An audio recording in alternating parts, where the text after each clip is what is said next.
नमस्कार दोस्तों। आज मैं आपके लिए महाभारत के युद्ध का वर्णन लेकर आया हूँ। महाभारत का भयंकर युद्ध चल रहा था।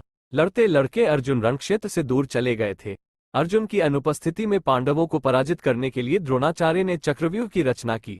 अर्जुन पुत्र अभिमन्यु चक्रव्यूह भेदने के लिए उसमें घुस गया। उसने कुशलतापूर्वक चक्रव्यूह के 6 चरण भेद लिए, लेकिन 7वें चरण में उसे दुर्योधन, जयद्रथ आदि 7 महारथियों ने घेर लिया और उस पर टूट पड़े। जयद्रथ ने पीछे से निहत्थे अभिमन्यु पर जोरदार प्रहार किया। वो वार इतना तीव्र था कि अभिमन्यु उसे सहन नहीं कर सका और वीरगति को प्राप्त हो गया। अभिमन्यु की मृत्यु का समाचार सुनकर अर्जुन क्रोध से पागल हो उठा। उसने प्रतिज्ञा की कि यदि अगले दिन सूर्यास्त से पहले उसने जयद्रथ का वध नहीं किया तो वह आत्मदाह कर लेगा। जयद्रथ भयभीत होकर दुर्योधन के पास पहुंचा और अर्जुन की प्रतिज्ञा के बारे में बताया। दुर्योधन उसका भय दूर करते हुए बोला, चिंता मत करो मित्र, मैं और सारी कौरव सेना तुम्हारी रक्षा करेंगे। अर्जुन कल तुम तक नहीं पहुंच पाएगा, उसे आत्मदाह करना पड़ेगा। अगले दिन युद्ध शुरू हुआ। अर्जुन की आंखें जयद्रथ को ढूंढ रही थीं, किंतु वह कहीं नहीं मिला। दिन बीतने लगा। धीरे धीरे अर्जुन की निराशा बढ़ती गई। ये देख श्री कृष्ण बोले, पार्थ, समय बीत रहा है और कौरव सेना ने जयद्रथ को रक्षा कवच में घेर रखा है। अतः तुम शीघ्रता से कौरव सेना का संहार करते हुए अपने लक्ष्य की ओर बढ़ो। ये सुनकर अर्जुन का उत्साह बढ़ा और वह जोश से लड़ने लगे, लेकिन जयद्रथ तक पहुंचना मुश्किल था। संध्या होने वाली थी।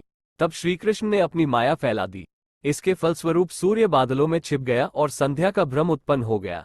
संध्या हो गई है और अब अर्जुन को प्रतिज्ञावश आत्मदाह करना होगा। ये सोचकर जयद्रथ और दुर्योधन खुशी से उछल पड़े। अर्जुन को आत्मदाह करते देखने के लिए जयद्रथ कौरव सेना के आगे आकर अट्टहास करने लगा। जयद्रथ को देखकर श्रीकृष्ण बोले, पार्थ, तुम्हारा शत्रु तुम्हारे सामने खड़ा है। उठाओ अपना गांडीव और वध कर दो इसका। वह देखो अभी सूर्यास्त नहीं हुआ है। ये कहकर उन्होंने अपनी माया समेट ली। देखते ही देखते सूर्य बादलों से निकल आया। सबकी दृष्टि आसमान की ओर उठ गई। सूर्य अभी भी चमक रहा था। ये देख जयद्रथ और दुर्योधन के पैरों तले जमीन खिसक गई।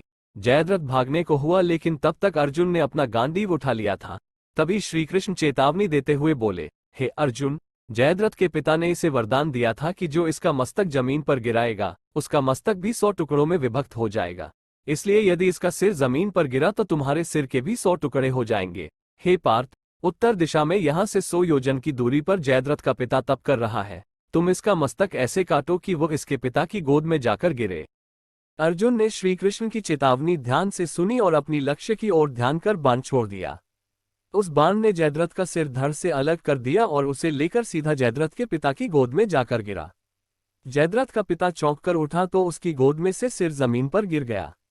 सिर के जमीन पर गिरते ही उनके सिर के भी 100 टुकड़े हो गए।